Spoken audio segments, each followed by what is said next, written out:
지금도 공식 행사의 시작은 국민의례이고 여기에 애국가는 빠지지 않고 등장한다. 하지만 애국가조차 친일의 그늘에서 자유롭지 못하다. 10여 년 전 애국가를 작곡한 안익태의 친일 전력이 드러나기 시작했고 그 이후 애국가 교체 논란이 끊이지 않기 때문이다.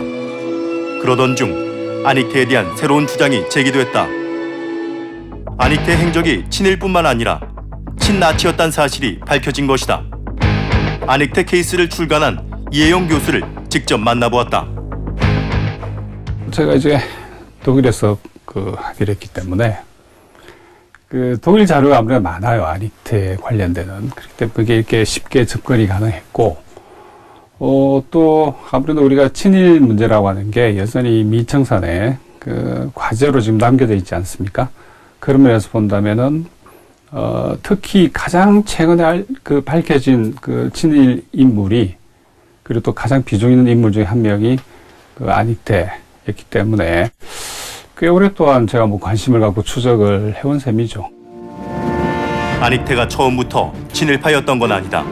미국에서 지금의 애국가를 포함한 코리아 판타지를 초연할 때만 해도 우리 민족운동과 애국정신을 돕는데 대단한 도움이 되기를 바란다고 밝힌 바 있다. 안익태가 친일 활동을 시작한 것은 제2차 세계대전 발발 이후였다. 38년에 안익태가 드블린에서 코리아 판타지를 초연을 해요. 2월 달에. 그러고 나서 이제 유럽 대륙으로 건너가는데, 그래서 이제 헝가리 음악원, 리스트 음악원에 이제 들어가게 되는 거죠. 그러다가, 그 시기 이후부터 44년 4월까지 거의 다 이제 일본의 전쟁 수행, 그 다음에 독일, 이태리, 일본의 군사동맹, 을 이제 찬양하고 고무하는 그런 연주회 투어를 한 30회 가까이 하게 되고, 그 중에 가장 중요한 거로는 리하르트 슈트라우스가 일본 황기 2600년을 기념해 가지고 일본 축전곡을 작곡을 합니다. 근데 이 곡을 안익태가 에키타이 안이라는 이름으로 지휘를 하죠. 그다음에 본인이 만주국이라고 하는 걸 작곡을 해 가지고 만주국 건국 10주년을 기념하는 작품을 발표를 합니다. 그리고 이거를 가지고 여러 차례 유럽 투어를 도는 거죠. 이게 아무래도 가장 중요한 활동, 음악적으로 볼 때 활동이라고 볼 수 있죠. 1941년 독일과 소련 간 전쟁이 벌어지자 일제는 유럽 지역 자국민 소개령을 내렸다. 이에 안익태는 만주국 외교관으로 위장한 일본의 유럽 첩보망 총책 에하라 고이치를 찾아가 상담을 요청한다. 41년 연말에, 그러니까 그때가 태평양 전쟁이 발발하고 임시정부가 이제 일본에 대해서 선전포고를 한 그때 아닙니까? 그 점에서 이제 베를린으로 가요. 근데 베를린으로 가면서 이제 들어가 살게 된 집이 에하라 고이치라고 하는 당시 만주국의 공사관의 참사관이었어요. 근데 이 사람 집에 들어가서 이제 44년 4월 정도까지 그 집에 이제 기식을 하게 되는데, 1944년 히틀러의 생일 기념으로 파리에서 열린 베토벤 페스티벌을 비롯해 동맹국과 점령국, 우방국에서만 30여 차례의 공연을 지휘한다. 자신이 작곡한 에텐라쿠, 만주국 환상곡, 리하르트 슈트라우스의 일본 축전곡 등도 연주했다. 특히 이혜영 교수는 안익태가 독일 나치에 위장된 외곽 조직인 독일-일본협회, 즉 독일협회에서 활동한 것에 주목한다. 독일협회가 이제 매년 연례 보고서를 내거든요. 그때 보면은 이제 항상 에키타얀이 우리가 주선한 어떤 연주에서 활동을 했다, 연주를 했다 하는 게 매년 연례 보고서에 기록이 보고가 되고 있어요. 그런 상황에서 복원되는 이제 가장 중요한 아까 말씀드린 것처럼 에하라 고이치를 통한 일본 군국주의를 찬양한 활동과 다른 한편으로 독일협회를 스폰서로 한 추축극을 이렇게 선무하고 고무 찬양하는 그런 활동을 쭉 해온 게 아무래도 가장 큰 거라 볼 수 있고요. 자, 우리 대한민국의 애국가가 연주됩니다. 애국가를 둘러싼 정체성 문제가 불거지면서 애국가를 국가로 인정해야 하는가에 대한 논란이 재점화된 상황. 국가에 대한 근본적인 물음에 의문이 제기된 것이다. 잘 알려지지 않았지만 안익태 애국가는 그동안 관행상 국가로 불리고 있을 뿐 현재 법적으로 지정된 대한민국의 국가는 아니다. 청와대 국민청원 게시판에도 독립군가를 애국가로 부르자 국민애국가를 다시 만들자 등의 청원글이 올라오고 있다.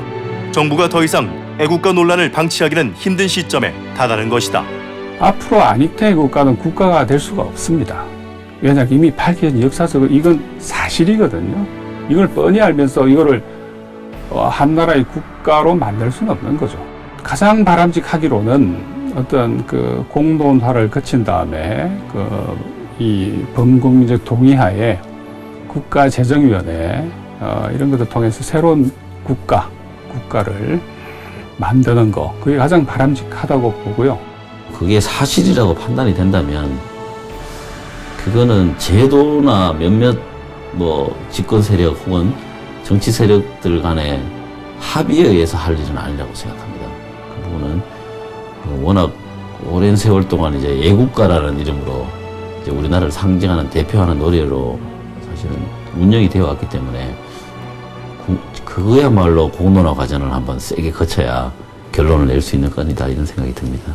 친일 잔재 청산 여부에 대한 질문에 응답자의 80.1%가 청산되지 않았다고 답했고 3.1운동 정신 계승 방법으로 29.8%가 친일 잔재 청산을 꼽을 만큼 친일 잔재 청산에 대한 국민의 열망이 강한 것을 확인할 수 있습니다. 전국 지자체 가운데 유일하게 친일 잔재 청산을 위해 나선 곳이 있다. 바로 광주광역시다. 광주시는 지난해 학계, 시민단체 등 17개 기관이 참여한 광주 친일잔재 조사 태스크포스 팀을 구성했다. 지난 1960년대에 나름대로 현재 중앙로 일대에 그 확장 공사를 하면서 이제 광주 시내가 흩어졌던 각종 비석들이 많이 있었습니다. 이들 비석을 광주 공원에 모아가지고 나름대로 광주 사적 비공이라고 관리를 해왔었습니다. 그런데 2015년 7월 달에 이들 사적비 가운데서 일제강점기에 우리 지역에서 관찰사를 지냈던 윤옥렬과 이근호 친일 인사의 사적비가 발견되면서 이제 지역사회에서는 빨리 청산하라는 그런 요구가 있었고, 지난 1월 광주시가 발표한 보고서에 따르면 친일 이명사전에 수록된 인물 중에서 156명이 광주 전남 출신으로 사법, 경찰, 관료, 교육 각 분야에 두루 포진해 있다는 것을 확인할 수 있다. 친일인사 156명 가운데 해방 이후 전남의 각급 기관, 도지사, 법원, 검찰, 경찰, 학교, 대학, 이 수장을 역임하신 분이 꽤 많아요. 수장을. 경찰청장, 도지사, 교육감. 그런데 지금 해당 기관의 홈페이지를 들어가면 역대 기관장난이라는 게 있잖아요. 거기에 이름이 버젓이 아무런 설명도 없이 제 몇 대, 교육감 이런 식으로. 친일 인사와 관련된 잔재물은 비석과 현판, 탑, 동굴을 비롯해 군사, 통치, 산업시설 등에 수두룩하게 존재했다. 대표적으로 확인된 사례는 광주 송정공원 내 나무아미탑을 탑이다. 광주 송정공원에 그 일제 때 신사가 있었는데 신사 앞에 충원탑이 있었어요. 거기에 충원탑에가 황국, 신민, 서사 이렇게 6자가 새겨져 있었어요. 그 6자를 글자를 파가지고 나무, 아미, 탑을 6자를 거기다가 붙여놓은 거예요. 그 비석을 우리가 그 충원탑을 일제가 남긴 것이라고 우리가 입증하기 위해서 방증 자료를 우리가 들이대밀었죠. 그러고 보니까 뭐야? 무안에도 있고 우리 광주만 그런 거 아니네. 그런데 전국에 꽤 많더라고요. 아마 충남 지역도 있을 겁니다. 광주 송정공원에서 일본식 충원탑 잔재가 확인된 가운데 광주뿐 아니라 전국적으로 일본식 충원탑을 모방해 세운 비석이 적지 않은 것으로 드러났다. 이 중에는 항일운동이나 독립운동, 항일 애국지사 기념비 등도 있어 실태조사와 개선이 시급하다는 지적이다. 충남 홍성에 자리한 홍주읍성. 이곳에는 병호 항일의병 기념비가 세워져 있다. 1906년 병호년과 홍주성 전투를 기리는 비석인데 기념비 밑에는 또 하나의 비석이 묻혀 있다. 홍주성 전투 당시 의병에 사살된 일본군을 추도하는 비석, 에도지비. 해방 후 하단부의 양식은 살려놓은 채 위의 비석만 교체했는데 상단부 역시 일제 충원탑 양식과 다르지 않다. 그나마 다행인 것은 그 사실을 게시판에 명기했단 점이다. 일본이 그 중국이나 러시아를 그 침략할 때 그 과정에서 희생된 그 자국 군인들을 그 추모하기 위한 충원탑 그 패턴이 있어요. 또 하나는 그러니까 일제가 우리나라에 만들어 놓은 비석이 있잖아요. 충원탑. 그것을 글자만 이렇게 판다거나 이렇게 판에서 다른 글자를 거기다가 이렇게 이게 돌에다가 새겨서 이렇게 붙인다거나 이런 거. 또한 음악 분야에서는 광주 지역의 고교와 대학 17곳에서 친일 이명사전에 수록된 친일 음악인 현재명, 김성태, 이흥렬, 김동진이 만든 교가를 부르고 있다는 사실이 확인돼 모두를 놀라게 했다. 우리 지역의 민족운동을 선도했다는 광주 제1고등학교, 그게 이제 일제 때 그 광주학생 독립운동 일으킨 학교잖아요. 주역 배출한 학교. 그 학교하고. 해방 이후 이 한국의 민주화 운동에 그 구심점 역할을 했던 전남대학교가 그런 교가가 있다 해가지고 우리들도 깜짝 놀랐습니다.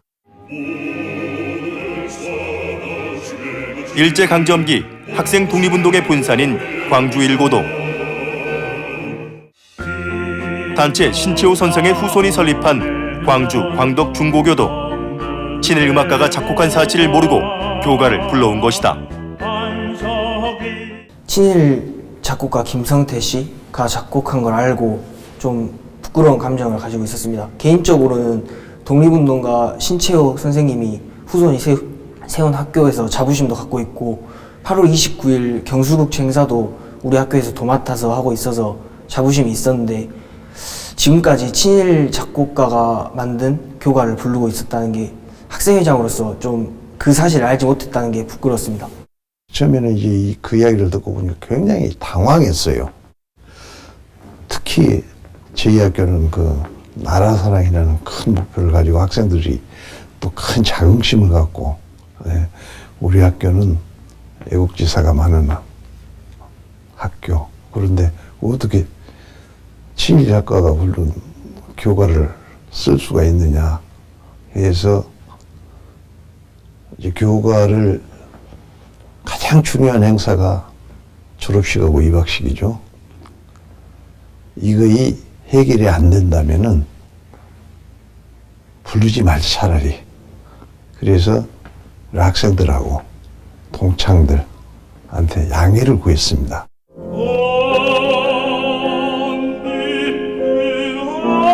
가곡 동심초를 작곡한 김성태. 그는 일본 음악 보급을 위해 만들어진 경성 호생실내악단에 참가한 친일 행적으로 친일 이명사전에 포함된 인물인데 조사 결과 오랜 역사를 자랑하는 충남 지역 학교 11곳의 교가가 그의 곡으로 밝혀졌다.